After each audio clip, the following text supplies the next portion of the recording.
I know, a lot of anime fans have been extremely frustrated recently by the drop of animation quality in anime. It just feels like the industry is doing its best to just pump as much as possible without even being careful about visual quality. From One Frame Man, the highly acclaimed Season 3 to Blue Lock, disappointment after disappointment. Which is why it's no surprise that in these difficult times, for weebs, they are craving for something crispy, tender, and well cooked. And that is exactly where Sentenced to be a Hero comes. Because this anime has taken over the internet by a storm as everyone is talking about it, and for this exact reason.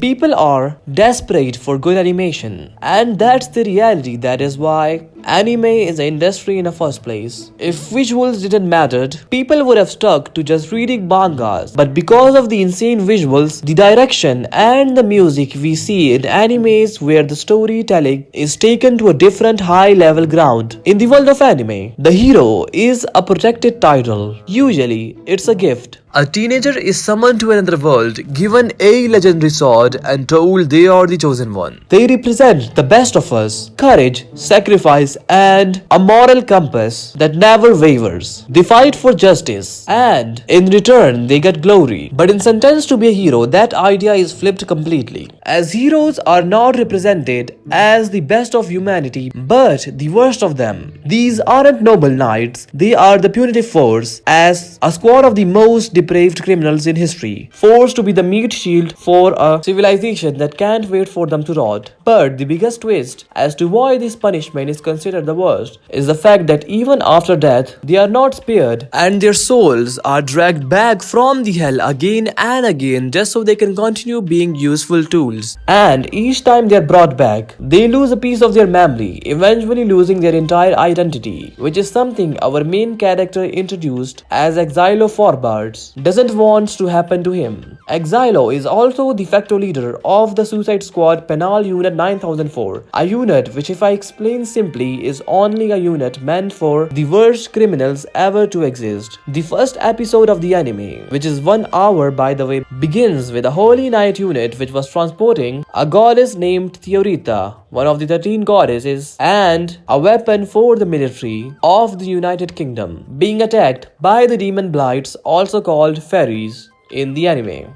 The mission of this unit was to transport the goddess to a facility known as the Specialized Facility called the Hero Research Institute, where they were planning to dissect her parts, analyze and do experiments on her, because she was deemed as a failure because her only power was to summon swords and direct them at enemies. But as this mission begins, on their way the Demon Blight's force attacks the convoy of the goddess in order to claim her core for themselves. But the friend of Xylo, Dota, because of his thief instincts, manages to steal the coffin of the goddess, and later on, as she awakens and because the first human she saw was Xylo, she forms a pact with him instantly, which made him her knight. But because of this pact, Xylo actually saved Teoritta from being killed indirectly, as she won't be used for a test subject anymore. And this hereby is the main plot of the anime. It's doing extremely well right now as of making this video, as only 4 episodes have released and the rating has almost touched 9. I personally have super high expectations for this anime, and hopefully going forward it will become a big name in seinen dark fantasy genre. And as we have seen, the 4 episodes have maintained consistent same high quality animation. So some rumors among the fans are that it may get Ninja Kamui treatment is highly unlikely.